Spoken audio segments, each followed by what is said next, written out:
Hi, everyone. Today I'm going to read you a story called Alexander and the Terrible, Horrible, No Good, Very Bad Day. I think that we may all have had a day when we feel like this. So let's see what happens to Alexander. I went to sleep with gum in my mouth, and now there's gum in my hair. And when I got out of bed this morning, I tripped on the skateboard. And by mistake, I dropped I dropped my sweater in the sink while the water was running. I could tell it was going to be terrible, horrible, no good, very bad day.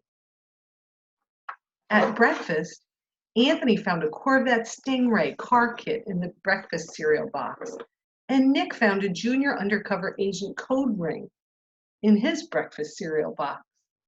But in my breakfast cereal box, all I found was breakfast cereal. I don't know if they still put toys in breakfast cereal. Have you guys ever seen that? They did it when I was little. I think I'll move to Australia.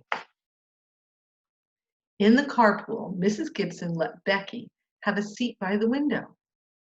Audrey and Elliot got seats by a window too. I said I was being scrunched. I said I was being smushed. I said if I don't get a seat by the window, I'm going to be car sick. No one even answered.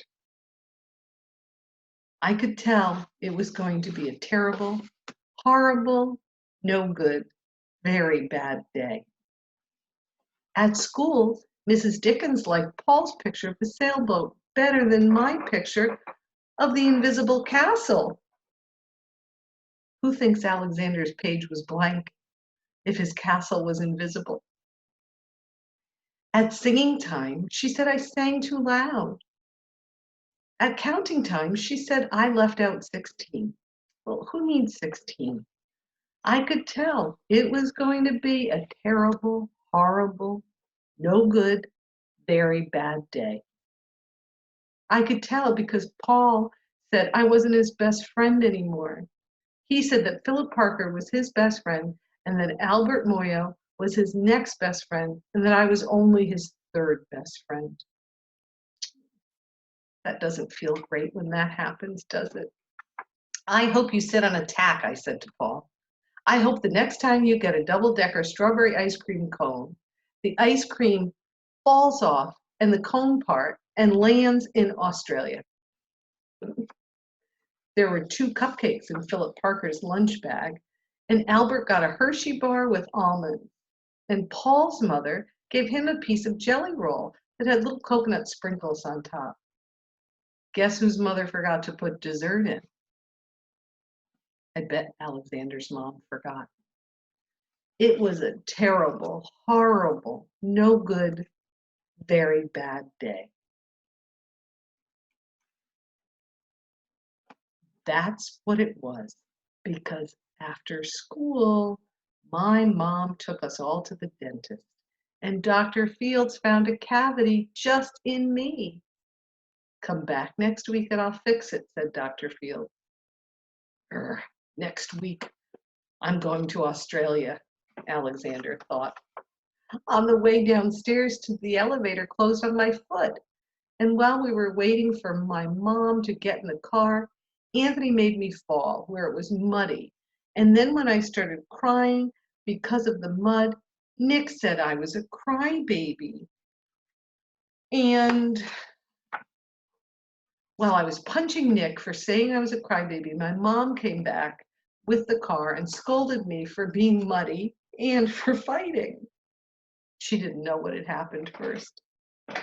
I'm having a terrible, horrible, no good, very bad day. I told everybody, and no one even answered. Well, it looks like they're in the shoe store now. So then we went to the shoe store to buy some sneakers. Anthony chose white ones with blue stripes.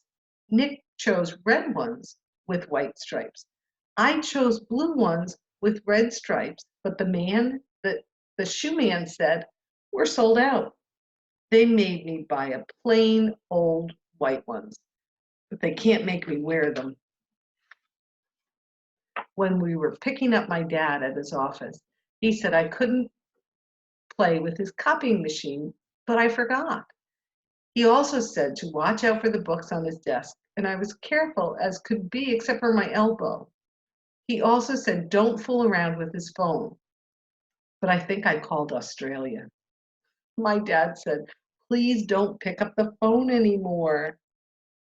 It was a terrible, horrible, no good, very bad day. Gosh, it looks like they made a mess of their dad's office. Let's see if supper time's any better. There were lima beans for dinner, and I hate lima beans.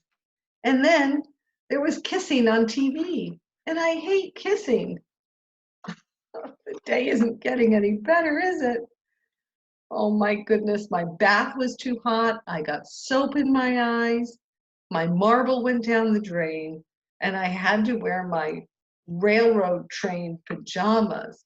I hate my railroad train pajamas. When I went to bed, Nick took back the pillow he said I could keep, and the Mickey Mouse nightlight burned out, and I bit my tongue. The cat wants to sleep with Anthony, not with me. It was a terrible, horrible, no good, very bad day. My mom says, some days are just like that, even in Australia. The end. I think that's true, right? Every once in a while, we all just have a day that we might describe as terrible, horrible, no good, and very bad. But I can pretty certainly guess that when you have a day like that, when you wake up the next day, it's probably not going to be the same kind of day. At least I hope so. I hope you enjoyed that story. And I sure hope Alexander has a better day the next time. You guys have a great day, and I'll read to you again soon.